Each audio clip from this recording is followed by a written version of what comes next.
Planning include clearly define the scope and purpose of the application, the plots, the customer and the provision the team to effectively create the software. It also sets boundaries to help keep the project from expanding or shifting from its original purpose. अच्छा, planning में एक तो हम scope define करते हैं। Basic जो आपने चीज़ें याद रखनी है कि हम प्लानिंग में क्या करते हैं। बेसिक चीज़ स्कोप डिफाइन होता है, गोल डिसाइड होते हैं, टारगेट डिसाइड होते हैं प्रोजेक्ट के। इसके अलावा स्केजलिंग की जाती है। इसके अलावा मटेरियल कास्ट कितनी आएगी हमारे पास, लेबर या हमें टीम वर्क कितना रिक्वायर है, कितने टीम मेंबर चाहिए हमें, टाइम टेबल वगैरह सेट किया जाता है। और उसके अलावा कौन से स्टेक होल्डर्स उसमें इंक्लूड होंगे जो फाइनेंस करेंगे, या कौन से ऐसे लोग होंगे जो मैनेजमेंट का डिसाइड किया जाता है, कौन टॉप मैनेजर होगा, कौन जो है वो डेवलपर होगा, कौन किस तरह की टेस्टिंग होगी। ये इस तरह की बातें जो हैं वो प्लानिंग में हम डिसाइड करते हैं। नेक्स्ट फेज हमारा आता है requirements. Requirements after define requirements, जब प्लानिंग हम कर लेते हैं, हमारा प्रोजेक्ट साइन हो चुका है, हमने काम स्टार्ट कर दिया है, तो अब हम आते हैं रिक्वायरमेंट्स की तरफ। रिक्वायरमेंट्स बेसिकली हैं कि यूज़र रिक्वायरमेंट, जो कस्टमर या यूज़र हमसे अपनी प्रोडक्ट बनवाना चाहते हैं, ये उनकी रिक्वायरमेंट्स हैं। After you plan how to manage the project, you need to find out what you need to develop. अगर जब आप फाइंड कर लेते हैं कि कैसे आपने प्रोजेक्ट को मैनेज करना है, तो you need to find out what you need to develop, तो फिर आप ये फाइंड करते हैं कि आपने इसको कैसे डेवलप करना है।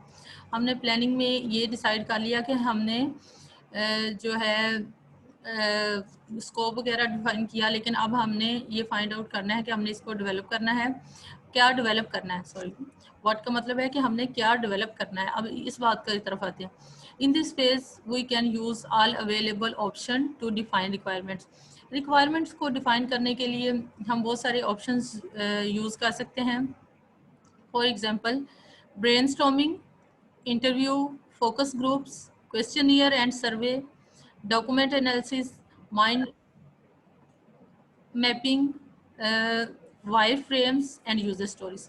तो ब्रेन स्टॉर्मिंग वगैरह ये डिफरेंट टाइप्स के देखें। ऐसे होता है कि किसी जब कोई स्टूडेंट रिसर्च कर रहे होते हैं तो उन्होंने डाटा कलेक्ट करना होता है, तो वो क्वेश्चनरी वगैरह प्रिपेयर करते हैं और वो डिफरेंट लोगों के पास जो उससे रिलेटेड होते हैं उनके पास लेके जाते हैं और इसे कहते हैं कि फिल कर दें।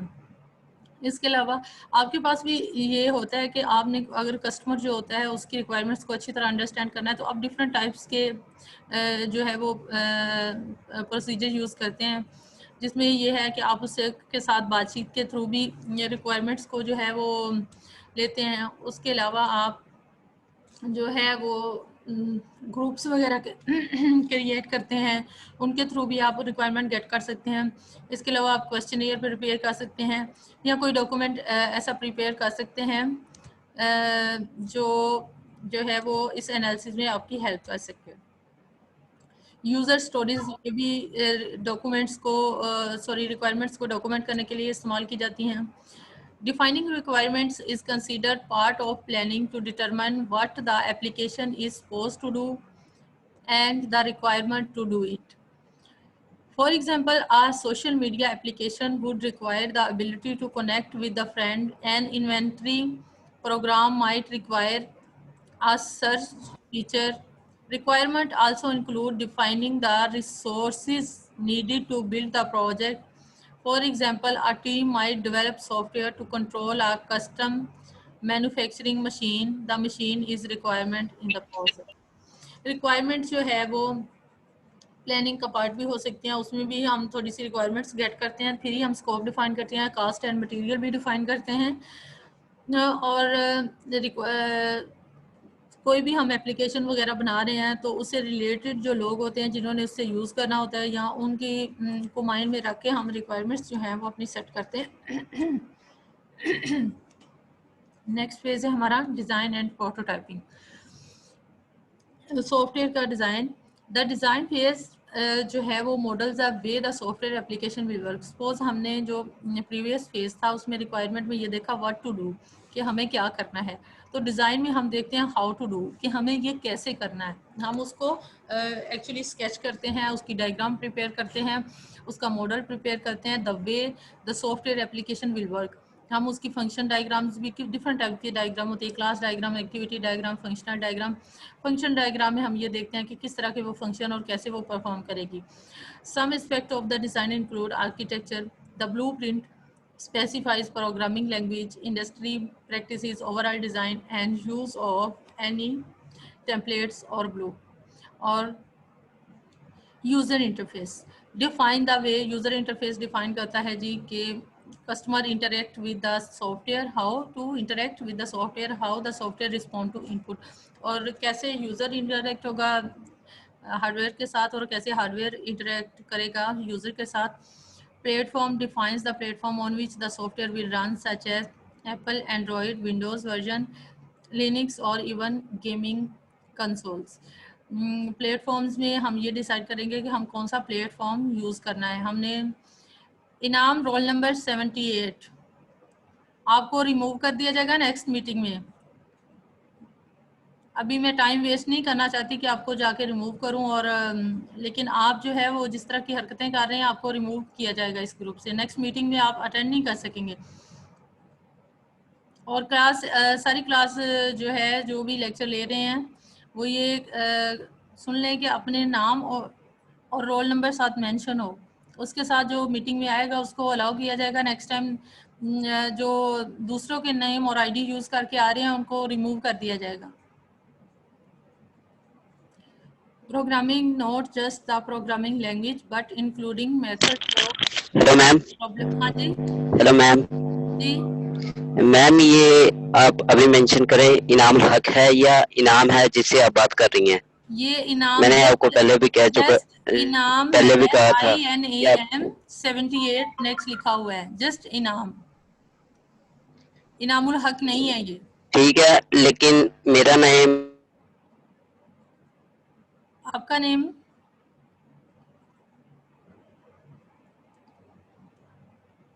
हेलो, पूरा रोल नंबर लिखा हुआ है।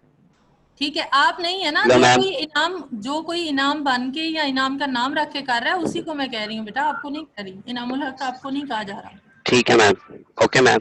ओके जी।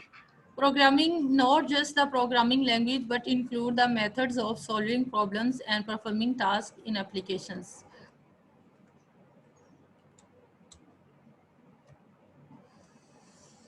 नेक्स्ट देखते हैं कि डिज़ाइन एंड आर्किटेक्चर में हमारा क्या डिफरेंस है और ये दोनों क्या काम करते हैं। Software architecture is the design of the entire system. देखिए आर्किटेक्चर और डिज़ाइन इंटर रिलेटेड चीज़ें हैं, क्लोजली रिलेटेड हैं ये दोनों। तो जो सॉफ्टवेयर का डिज़ाइन होता है, इंटायर डिज़ाइन, उसको हम सॉफ्टवेयर आर्किटेक्चर भी कह देते हैं। While software design emphasises on a specific module components class level, all architecture is design but not all design is architecture. ये इस वाली जो ये लाइन है इसमें पूरी समरी है जी डिफरेंस की कि हमारा डिफरेंस क्या है, इसको आपने ध्यान से समझना है। सबसे पहली बात कही जा रही है कि ऑल आर्किटेक्चर इज़ डिज़ाइन, कि आर्किटेक्चर जितने भी होते हैं वो डिज़ाइन होते हैं, but not all design is architecture. ये क्यों नहीं है, इसकी रीज़न ये है कि जो हमारा आर्किटेक्चर होता है वो डिटेल डिज़ाइन होता है, इंटायर डिज़ाइन, पूरे सिस्टम का जो समझ लें स्केलेटन होता है, एक पूरे सिस्टम का एक मॉडल होता है, वो जो डिपिक्ट कर रहा होता है उसको हम आर्किटेक्चर बोलते हैं। और डिज़ाइन हम किसी एक सिंगल मॉड्यूल को, किसी एक सिंगल कंपोनेंट्स को अगर हमने वो डिज़ाइन किया हुआ है, उसका मॉडल प्रिपेयर किया हुआ है और उसको हमने शो करवाया है, तो डिज़ाइन उसको भी बोलते हैं। डिज़ाइन होल सिस्टम की डिज़ाइन को भी बोलते हैं, और किसी एक कंपोनेंट, किसी एक मॉड्यूल को भी अगर हमने डायग्राम के थ्रू डिपिक्ट किया है तो हम उसको भी डिज़ाइन बोल सकते हैं। तो इसलिए जो आर्किटेक्चर होते हैं, सारे डिज़ाइन जो होते हैं वो आर्किटेक्चर सारे डिज़ाइन हो सकते हैं, लेकिन डिज़ाइन सारे आर्किटेक्चर नहीं होते। Software architecture is what we are building, software design is how we are building. Software architecture जारी बात है कि एक समरी होती है, एक समराइज ब्रीफ व्यू होता है उस सारे सिस्टम का।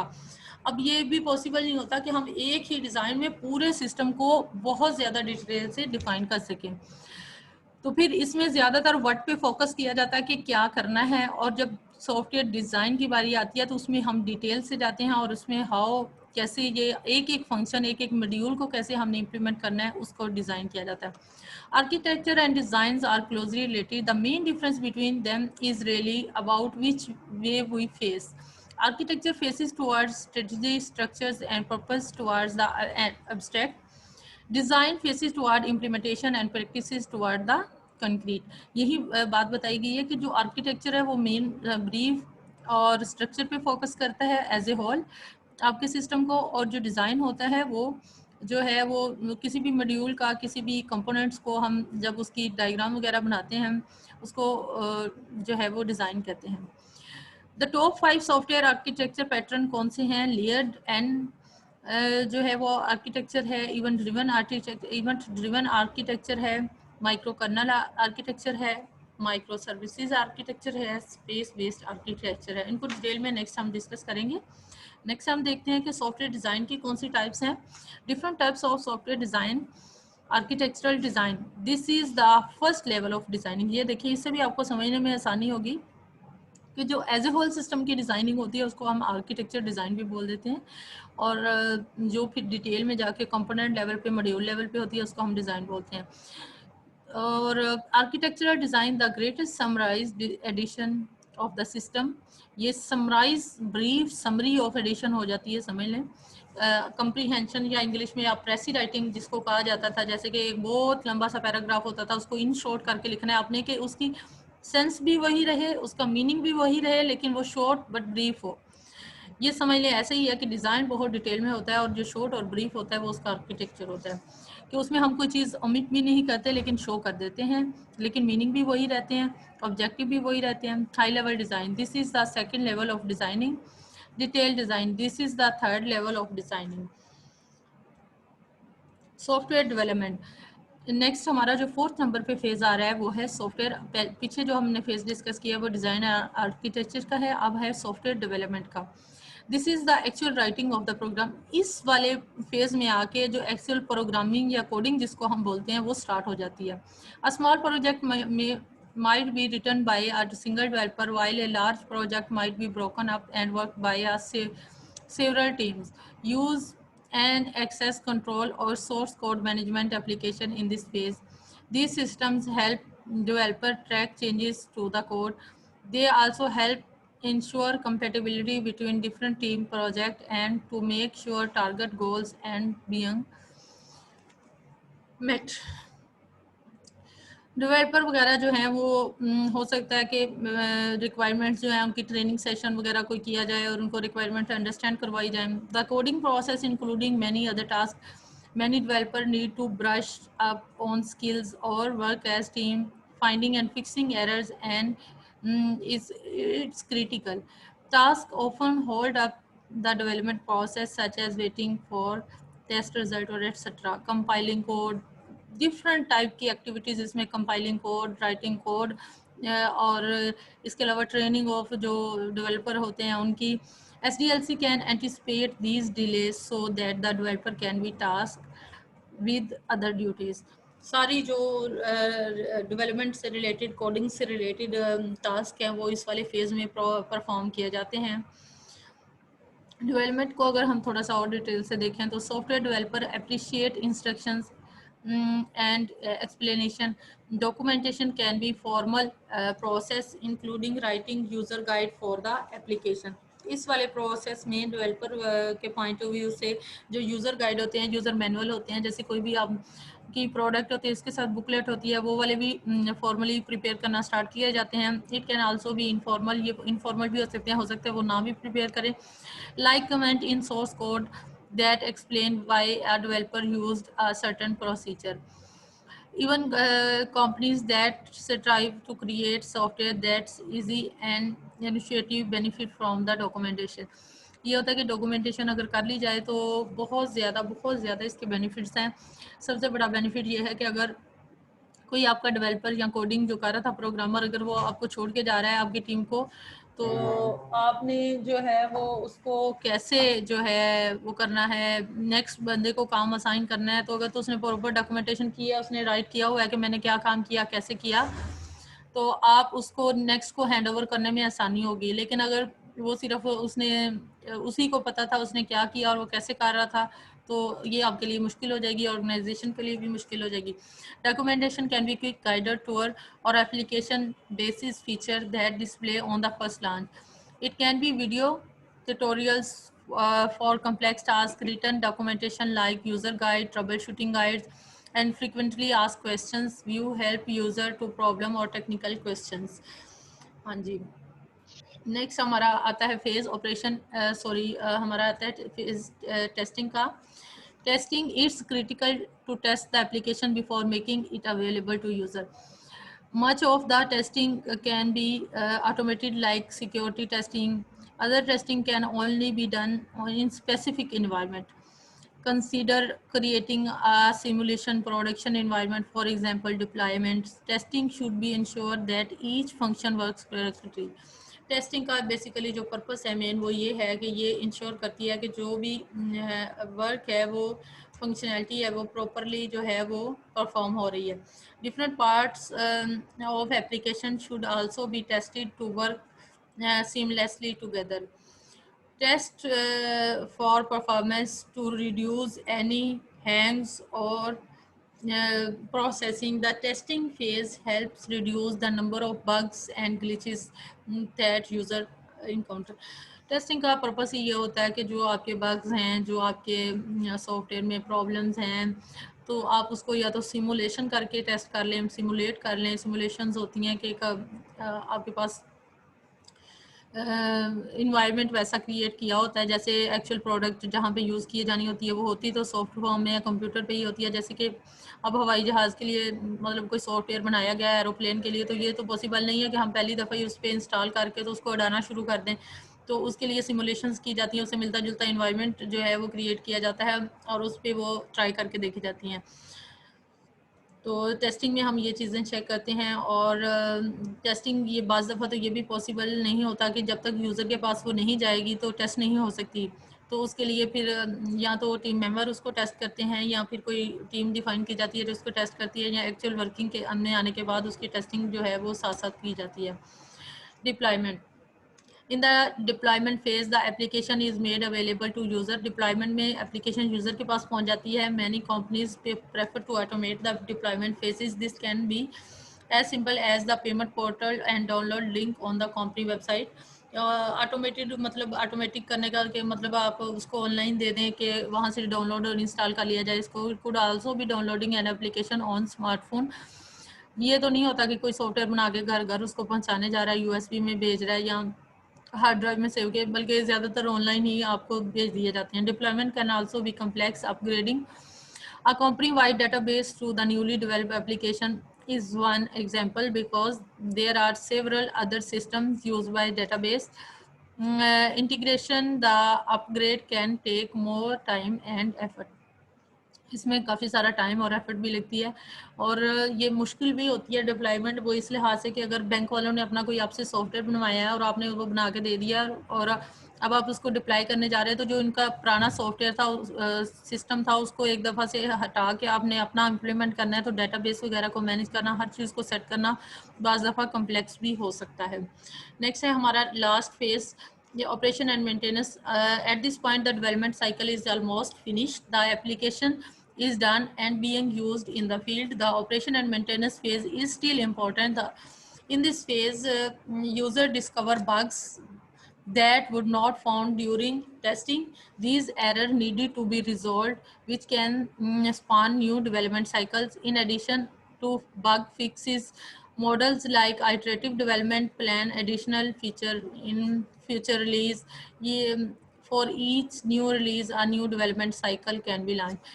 जो मेंटेनेंस और ऑपरेशन में ये होता है कि जब आपने यूज़र को वो यूज़ करने के लिए प्रोडक्ट दी है, उसके बाद अगर कोई बग या कोई मसला आता है तो वो एक तो ट्रबल शूट हो सके, एक वो रिजोल्व हो सके।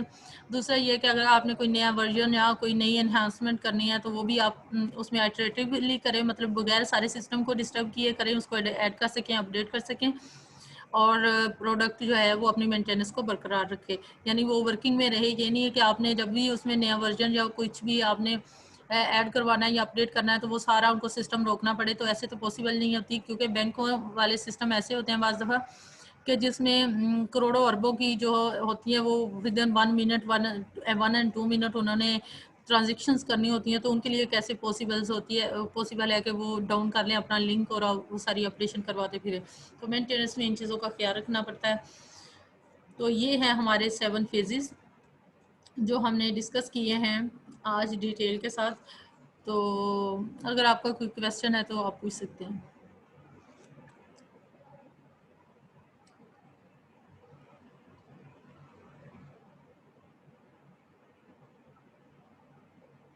नहीं आपका कोई क्वेश्चन? ठीक है जी, टेक केयर, अल्लाह हाफिज़।